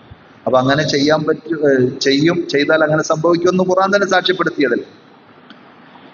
അതേപോലെ ചില ആളുകളുടെ കടയിലേക്ക് കുറെ കസ്റ്റമേഴ്സ് ഇങ്ങനെ വരും, നല്ല വെച്ചടി അയാൾ കയറിപ്പോകാണ്, വലിയ ഇടപാടുകൾ നടക്കുന്നു. അതിൽ അസൂയ തോന്നിയിട്ട് ആളുകളെ അതിൽ നിന്ന് തിരിക്കാൻ അവിടെ എന്തെങ്കിലുമൊക്കെ കുറുക്കോ ഏലസോ അല്ലെങ്കിൽ കുപ്പിയോ എന്തെങ്കിലുമൊക്കെ കെട്ടിത്തൂക്കലൊക്കെ ആയിരിക്കും രീതി. ഇങ്ങനെ ആളുകളെ തിരിച്ചുവിടുന്ന കാര്യം, അതിനാണ് സർഫ് എന്ന് പറയാം. അതിന്റെ നേരെ വിപരീതമാണ് അത്ഫ്, ചേർക്കൽ. അതെങ്ങനെ? പിണങ്ങി നിൽക്കുന്ന ആളുകളെന്ന് യോജിപ്പിക്കണം. ഭാര്യയും ഭർത്താവും വളരെ ആലോചിച്ച് ഇഷ്ടപ്പെട്ട് വളരെ നല്ല രീതിയിലൊക്കെ ജീവിച്ചു, ഇപ്പൊ അവര് തമ്മിൽ യാതൊരു ലോഹ്യവും ഇല്ല. അവരെ കണ്ടാൽ കാണാൻ നല്ല പെണ്ണ്, ചെറുക്കനും കുഴപ്പമില്ല, സാമ്പത്തികമായിട്ട് നല്ലത്, പക്ഷെ അവർക്ക് യാതൊരു താല്പര്യമില്ല. അവരൊന്ന് ഇണക്കി കിട്ടണം. അപ്പൊ ചില സിഹറിന്റെ വക്താക്കൾ, ചില മുസ്ലിയാക്കന്മാരും കൊണ്ട് ഞാൻ കുറച്ച് ചെപ്പടി വിദ്യകളൊക്കെ ചെയ്തുതരാം, അപ്പൊ ഇണക്കുണ്ടാവും, സ്നേഹം ഉണ്ടാവും. അങ്ങനെ പോകൽ, അതാണ് അത്ഫ്. സ്വാഭാവികമായും ഇങ്ങനെ നമ്മൾ ആഗ്രഹിക്കുന്ന നന്മകൾ ഇല്ലാതെ ഷർറുകൾ കുടുംബജീവിതത്തിലൊക്കെ വന്നാൽ ഇസ്ലാമികമായ പ്രതിവിധി എന്താ? റബ്ബിനോട് ദുആ ചെയ്യാം. നമ്മൾ തഹജ്ജുദൊക്കെ നിസ്കരിച്ച് നമ്മുടെ എന്ത് സങ്കടവും എന്ത് കണ്ണീരും റബ്ബിന്റെ മുന്നിൽ പറയാം. അതാണ് അതിനൊക്കെയുള്ള പരിഹാരം. അതല്ലാതെ കുറുക്കുവഴികളിലൂടെ പിണങ്ങി നിൽക്കുന്നവരെ ഇണക്കുവാനും ഇണങ്ങി നിൽക്കുന്നവരെ പിണക്കുവാനും സിഹിറിന്റെ ആളുകൾ ഉപയോഗിക്കുന്ന രണ്ട് രീതികളാണ് സർഫും അത്തുഫും. അത് ചെയ്താൽ ഫമൻ ഫഅലഹു ഔ റളിയ ബിഹി, അല്ലെങ്കിൽ ചെയ്തില്ല, അതൊക്കെ ചെയ്യണ കുഴപ്പമൊന്നുമില്ല എന്ന മനസ്സാണ് എങ്കിൽ അയാൾ എന്ത് ചെയ്തു? കഫറ, അതിലൂടെ ഇസ്ലാമിൽ നിന്ന് പുറത്തുപോയി എന്നാണ്. അപ്പോ വളരെ ഗൗരവപ്പെട്ട ഒരു വിഷയമാണത്. ഒരു സാഹിറിന്, സിഹർ ചെയ്യുന്ന ആൾക്ക് കുഫറിലൂടെ അല്ലാതെ സിഹർ ചെയ്യാൻ സാധിക്കൂല എന്ന്. വസ്സാഹിറു ലാ യകൂനു സാഹിറൻ ഇല്ലാ ഇദാ കഫറ ബില്ലാഹ്. നല്ല ഒരു മുഅ്മിനിന്, നല്ല ഒരു മുവഹിദിന്, നല്ലൊരു മുത്തഖിക്ക് എന്താകാൻ പറ്റൂല? സാഹിറാകാൻ പറ്റൂല, സിഹർ ചെയ്യുന്ന ആളാകാൻ പറ്റൂല. അതുകൊണ്ട് തന്നെ പിശാചിനെ പ്രീതിപ്പെടുത്തുന്ന പല പണികളും നമ്മൾ ചെയ്യേണ്ടി വരും സിഹറിന്റെ പിന്നാലെ പോയാൽ. എത്രത്തോളം എന്ന് ചോദിച്ചാൽ, കുഫറിൻ്റെതാണോ അത്രത്തോളം പിശാച് സാഹിറിന്, നമ്മൾ ഈ സിഹർ ചെയ്യാൻ വേണ്ടി പോകുന്ന ആളുകൾ എത്ര കണ്ട് പിശാചിനെ പ്രീതിപ്പെടുത്തുന്നുവോ, കുഫറിന്റെ പണികൾ ചെയ്യുന്നു, അത്ര കണ്ട് പിശാച് ഇയാൾക്ക് കീഴ്പ്പെട്ട് നിന്നോളും. അപ്പോ ഞാൻ ശ്രദ്ധിച്ച് സൂക്ഷിച്ചൊക്കെ നിന്നോളാം, അതൊന്നും ഞാൻ ചെയ്യൂല എന്ന് പറഞ്ഞ് പോകാൻ പറ്റൂല എന്നർത്ഥം. ശരിക്ക് പിശാചിനെ പ്രീതിപ്പെടുത്തുന്ന കുഫറിന്റെ, ഷിർക്കിന്റെ, തോന്നിവാസത്തിന്റെ എല്ലാം ചെയ്ത് അവിടെ നിന്ന് കൊടുക്കുമ്പോഴാണ് പിശാച് ഇങ്ങോട്ട് തരുന്നത്. ഏതുപോലെ ചൂണ്ടയിട്ടിട്ട് ചെറിയ പരലിനെ അല്ലെങ്കിൽ ചെറിയ ഞാഞ്ഞൂലിനൊക്കെ കൊത്തി വലിയ മീനെ പിടിക്കണ പോലെ പിശാചൊക്കെ എന്തെങ്കിലുമൊക്കെ ചെയ്തു തരുമ്പോൾ പിശാച് നമ്മൾ ബായി ബായി ആണെന്ന് വിചാരിക്കുന്നത്. പിശാച് നരകത്തിലേക്ക് കൊണ്ടുപോകാൻ വേണ്ടിയിട്ടാണ് ശ്രമിക്കുന്നത്. ഖുർആൻ തന്നെ പറഞ്ഞില്ലേ, ഇന്ന ശൈത്വാന ലക്കും അദുവ്വൻ ഫത്തഖിദൂഹു അദുവ്വ ഇന്നമാ യദ്ഉ ഹിസ്ബഹു ലിയകൂനു മിൻ അസ്ഹാബിസ് സഈർ. പിശാച് നിങ്ങളുടെ പ്രത്യക്ഷ ശത്രുവാണ്. പക്ഷെ ശത്രുവായി അമ്പും വില്ലും തോക്കും AK-47 പീരങ്കിയായിട്ടൊന്നും പിശാച് വരൂല. പിന്നെ എങ്ങനെയായിരിക്കും വരാ? കൂട്ടുകാരനെ പോലെ, കൂട്ടുകാരിയെ പോലെ, ഭാര്യയെ പോലെ, ഭർത്താവിനെ പോലെ ഒക്കെ നല്ല സ്നേഹത്തിലും സന്തോഷത്തിലായിരിക്കും വരാം. എന്നിട്ട് ഓരോന്നിങ്ങനെ ചെയ്യിപ്പിച്ച് നിങ്ങളെ നരകത്തിന്റെ തീക്കുണ്ടാലത്തിലേക്ക് കൊണ്ടുപോകാനാണ് പിശാച് ശ്രമിക്കുന്നത്. അതുകൊണ്ട് പിശാചിനെ നിങ്ങൾ മിത്രമാക്കരുതേ, നിങ്ങളുടെ ശത്രുവാണ് എന്ന് ഖുർആൻ നമ്മെ ഉണർത്തിയിട്ടുണ്ട്. അപ്പോ സിഹറിന്റെ ഏത് പണി ചെയ്യുമ്പോഴും പിശാചിനുള്ള സേവനമാണ്, സേവയാണ്, പൂജയാണ്. അതിലൂടെ കുഫറിലേക്ക് പോകും. അതുകൊണ്ട് അങ്ങനത്തെ എന്ത് പ്രയാസങ്ങളും ബുദ്ധിമുട്ടുകളും ഉണ്ടായാലും ഇത്തരം കേന്ദ്രങ്ങളിലേക്കല്ല നമ്മൾ പോകേണ്ടത്. മറിച്ച് പടച്ച റബ്ബിനോട് പറയണം, ഇസ്ലാം പറഞ്ഞ പ്രതിവിധികൾ നമ്മൾ സ്വീകരിക്കണം. അതേപോലെ ഇത്തരം കുഫറിന്റെ തിന്മയെ ആരെങ്കിലും തൃപ്തിപ്പെട്ടാൽ, ഇസ്ലാം വിലക്കിയ ഒരു കാര്യത്തെ ഒരാൾ തൃപ്തിപ്പെട്ടാൽ, മൻ റളിയൽ കുഫറ കഫറാണ്. കുഫറിനെ ഒരാൾ തൃപ്തിപ്പെട്ടാൽ ആ തൃപ്തിപ്പെടുന്നതിലൂടെ അയാൾ കാഫറായി. കുഫറിനോടൊരു ബുഗ്ളും വെറുപ്പും വിദ്വേഷമായിരിക്കും ഉണ്ടാവേണ്ടത്. ഹറാം ഒരാൾ ചെയ്യണില്ല, പക്ഷെ ഹറാം ചെയ്യണതൊക്കെ നല്ല ഇഷ്ടമാണ്, ചെയ്യണവരും ഭയങ്കര സ്നേഹമാണ്. അങ്ങനെ ഉണ്ടായാൽ അയാൾക്ക് ഈമാൻ ശരിയാണെന്ന് പറയാൻ പറ്റും.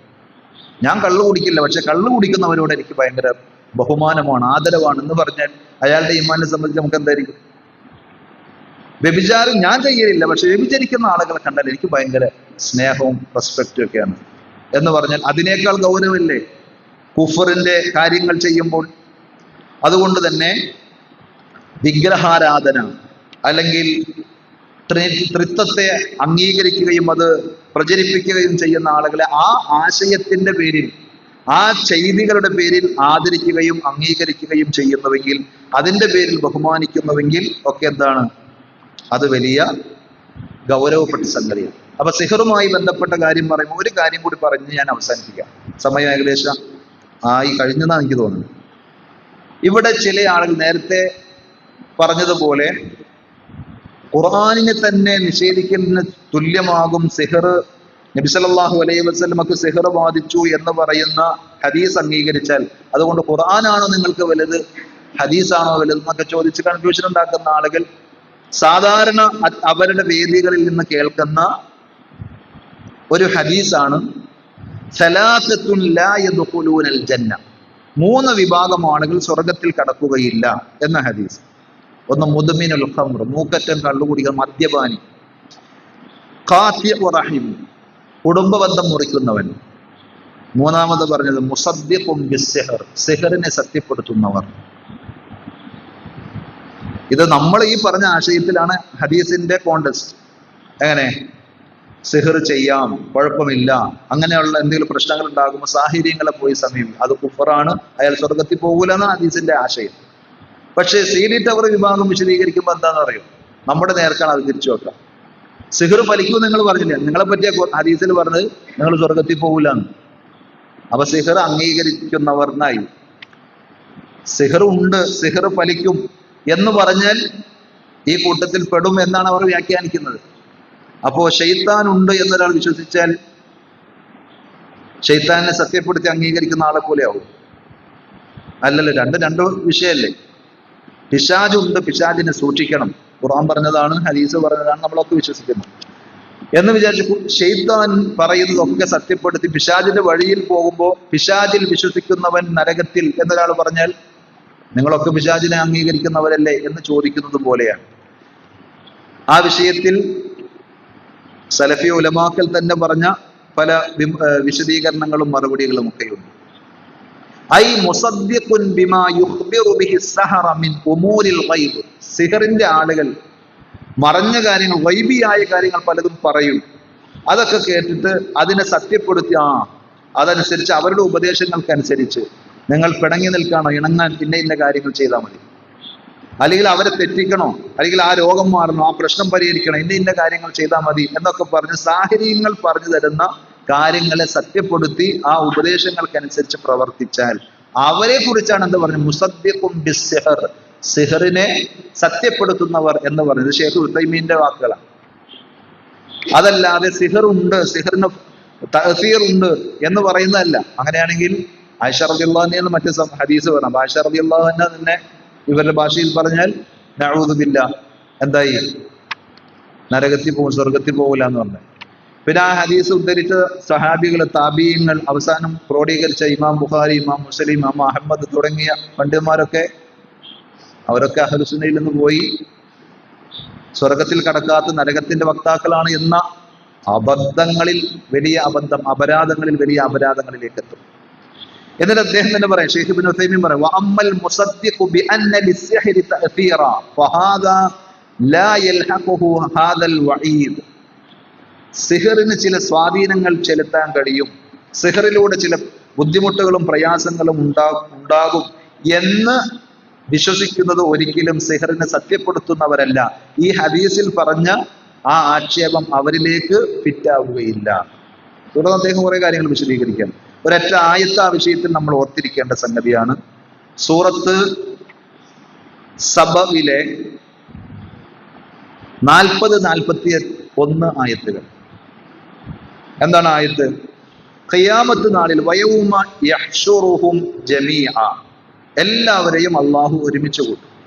സുമ്മ യഖൂലു ലിൽ മലായികത്തി, എന്നിട്ട് മലക്കുകളോട് അള്ളാഹുവിന്റെ ചോദ്യം, അഹാഉലാഇ ഇയ്യാകും കാനൂ യഅ്ബുദൂൻ, ഈ ആളുകൾ നിങ്ങളെയാണോ ഇബാദത്ത്, നിങ്ങളെയാണോ വിളിച്ചു പ്രാർത്ഥിച്ചത്, ആരാധിച്ചത് എന്ന് അള്ളാഹുവിന്റെ മലക്കുകളോട് അള്ളാഹ് ചോദിക്കും. അപ്പോ മലക്കുകൾ പറയുന്ന ഒരു മറുപടിയുണ്ട്, ഖാലൂ സുബ്ഹാനക അൻത വലിയുനാ മിൻ ദൂനി, പടച്ചവനെ നീ എത്രയോ പരിശുദ്ധനാണ്, ഇവരൊന്നുമല്ല ഞങ്ങൾക്ക് വേണ്ടത്, ഞങ്ങൾക്ക് ഏറ്റവും പ്രിയപ്പെട്ടവൻ നീയാണ്, നീയാണ് ഞങ്ങളുടെ രക്ഷിതാവ്, രക്ഷകൻ. ബൽ കാനൂ യഅ്ബുദൂനൽ ജിന്ന, ഞങ്ങൾക്കല്ല അവർ ഇബാദത്ത് ചെയ്തത്, മറിച്ച് അവർ ജിന്നുകളെ പൂജിച്ച, ജിന്നുകൾക്ക് ആരാധനകൾ അർപ്പിച്ച ആളുകളായിരുന്നു. അക്സറുഹും ബിഹിം മുഅ്മിനൂൻ, അവരിൽ മഹാഭൂരിഭാഗവും ജിന്നുകളിൽ വിശ്വസിക്കുന്നവരായിരുന്നു. അപ്പൊ ജിന്നുകളുണ്ട് എന്ന് വിശ്വസിക്കുന്നവർ ഈ ആക്ഷേപത്തിൽ വരും. ഖുർആൻ പറഞ്ഞില്ലേ, ജിന്നുകളെ തീജ്വാലയിൽ നിന്ന് പടച്ചു എന്ന് ഖുർആൻ പറഞ്ഞതല്ലേ, ഹദീസ് പഠിപ്പിച്ചതല്ലേ. അത് കേട്ട് അംഗീകരിക്കുന്ന വിശ്വാസികളൊക്കെ ഈ മലക്കുകൾ പറഞ്ഞ ആക്ഷേപത്തിൽ വരുന്നവരാണോ? ഞാൻ പറഞ്ഞ വിഷയം നിങ്ങൾക്ക് മനസ്സിലാവണ്ടേ? ഈ വിഷയം നമ്മുടെ ദഅ്വാ ഫീൽഡിൽ അത്ര സജീവവും വിമർശന വിധേയവുമാണ് എന്നുള്ളത് കൊണ്ടാണ് ഞാൻ കുറച്ച് വിശദമാക്കി പറഞ്ഞത്. അപ്പൊ ഖുർആൻ തന്നെ പറയാണ്, അവർ മലക്കുകളെയല്ല ആരാധിച്ചു, മലക്കുകൾ അള്ളാഹുവിന്റെ മുമ്പിൽ ബോധിപ്പിക്കുകയാണ്, അവർ ഞങ്ങളെയല്ല ആരാധിച്ച് പിശാചുക്കളെയാണ്. അവരിൽ ബൽക്കാനോ യഅ്ബുദൂനൽ ജിന്ന, അക്തറുഹും ബിഹി മുഅ്മിനൂൻ, ജിന്നുകളിൽ വിശ്വാസമുള്ളവരായിരുന്നു. ഖുർആൻ തന്നെ പറഞ്ഞതാണ് ജിന്നുകളെ സംബന്ധിച്ച്. അപ്പൊ ജിന്നുകൾ ഉണ്ട് എന്ന് വിശ്വസിക്കലല്ല അവിടെ വിഷയം, മറിച്ച് അതിന്റെ പിന്നാലെ പിശാചിനെ സേവിക്കലും അതിന്റെ പണികളുമൊക്കെയായി പോകലാണ് അവിടെ ഉദ്ദേശിക്കുന്നത് എന്ന് വളരെ വ്യക്തമായി നമുക്ക് മനസ്സിലാക്കാൻ പറ്റും. എന്ന് പറഞ്ഞതുപോലെ സിഹ്റിന് ഹഖീഖത്തുണ്ട്, അതിലൂടെ ചില പ്രയാസങ്ങളും ബുദ്ധിമുട്ടുകളൊക്കെ ഉണ്ടാകും എന്നത് നമ്മുടെ ഇമാമിയങ്ങൾ വിശദീകരിച്ചതും ഹദീസിലൂടെ വന്നതുമൊക്കെയായ കാര്യമാണ്. അത് ഒരാൾ അംഗീകരിച്ചാൽ, അങ്ങനെയുണ്ട് എന്ന് പറഞ്ഞാൽ അയാളല്ല നരകത്തിൽ പോകുന്നു, സ്വർഗത്തിൽ പോകാത്ത ആളുകൾ എന്ന് പറഞ്ഞ്, മറിച്ച് സിഹർ ചെയ്യാം, അത് കുഴപ്പമില്ല. സിഹറിന്റെ സാഹചര്യങ്ങൾ പറയുന്ന ഉപദേശങ്ങൾ കേട്ട് അവിടെ ഒരു ആണി അടിക്കണം, അവിടെ ഒരു കുപ്പി തൂക്കണം, അവിടെ ഒരു മുട്ടയിൽ എഴുതി വെക്കണം എന്നൊക്കെ പറഞ്ഞിട്ട് കൂടോത്രത്തിന്റെയും അസ്മായിന്റെയും പണികളൊക്കെ പറയുന്ന മുസ്ലിയാക്കന്മാരാകാം, അതേപോലെ തന്നെ സന്യാസിമാരാകാം, ആരും ആകട്ടെ, അവരുടെ അടുക്കിലേക്ക് പോവുകയും അവരുടെ ഉപദേശങ്ങൾ സ്വീകരിച്ച് അതിനൊപ്പിച്ച് നിൽക്കുകയും ചെയ്യുന്ന ആളുകളെ സംബന്ധിച്ചാണ് ഈ ആക്ഷേപം. അവർ ഇസ്ലാമിൽ നിന്ന് പുറത്തുപോയി. അതല്ലാതെ സിഹറിന് സ്വാധീനമുണ്ട് എന്ന് പറയുന്നതല്ല, അത് ഹദീസിലൂടെ വന്നതാണ്. ഇമാമിയങ്ങളുടെ ഉപദേശങ്ങളിലൂടെ, കിതാബുകളിലൂടെ, അവരുടെ വാക്കുകളിലൂടെ സ്ഥിരപ്പെട്ടതാണ്. അപ്പോ ഇസ്ലാമിലേക്ക് നമ്മൾ എത്തിപ്പെടാൻ എത്ര കണ്ട് ഭാഗ്യവും തൗഫീഖും നമുക്കുണ്ടായോ, അതേപോലെ അല്ലെങ്കിൽ അതിനേക്കാൾ ഗൗരവത്തിൽ നമ്മൾ ഭയക്കേണ്ടതും ശ്രദ്ധിക്കേണ്ടതുമാണ് ഇസ്ലാമിൽ നിന്ന് നമ്മൾ പുറത്തു പോകുന്ന ഗുരുതരമായ കാര്യങ്ങൾ.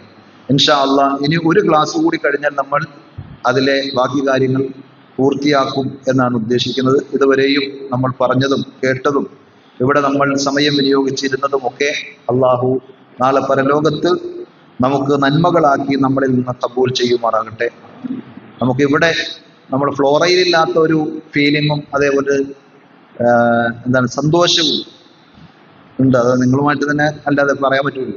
വേറെ ആരോട് പറയുന്നേക്കാളും നമ്മുടേതെന്ന് പറയാൻ പറ്റുന്ന ഒരു സ്ഥാപനത്തിൽ നമുക്ക് ഇങ്ങനെ ഇരിക്കാനും കേൾക്കാനും ഒക്കെ പറ്റിയത്, ഇതിന്റെ പിന്നിൽ പ്രവർത്തിച്ച എല്ലാവർക്കും അള്ളാഹു മതിയായ പ്രതിഫലം ദുനിയാവിലും നാളെ ആഖിറത്തിലും നൽകുമാറാകട്ടെ. ഇത് ഏറ്റവും പെട്ടെന്ന് ഏറ്റവും നല്ല രീതിയിൽ പൂർത്തീകരിക്കാനുള്ള തൗഫീഖ് അള്ളാഹു നമുക്ക് എല്ലാവർക്കും നൽകി അനുഗ്രഹിക്കുമാറാകട്ടെ.